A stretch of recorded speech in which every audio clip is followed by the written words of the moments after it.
કે ઘટમાં ઘોડા થનગને આતમ વિંજે પાંખ, અનદિથેલી ભૂમ પર યૌવન માંડે આંખ.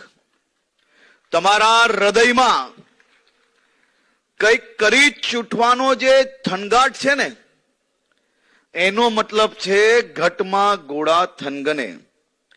તમારી આત્મા જે ઊંચી ઉડાન ભરવા માંગે છે ને, એનો મતલબ છે આતમ વિંજે પાંખ.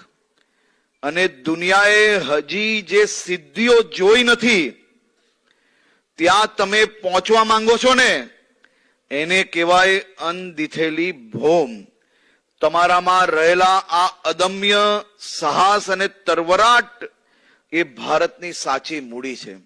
આપણે જે સપનાની વાત કરી ને, એ સપનાની વાત એનો મતલબ છે કે ઘટમાં ઘોડા થનગને આતમ વિંજે પાંખ, અનદિથેલી ભૂમ પર યૌવન માંડે આંખ.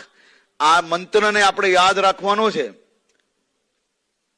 આ મંત્રને યાદ રાખીને એની ઉપર ચરિતાર્થ કરવા માટે રાત દિવસ આપણે મહેનત કરવાની છે. જે લોકો આ સંકલ્પને સાકાર કરવા માટે તૈયાર હોય ને, એ જ મારી જોડે મા ભારતીનો નારો લગાડજો ભાઈ. ભારત માતા કી. બહેનો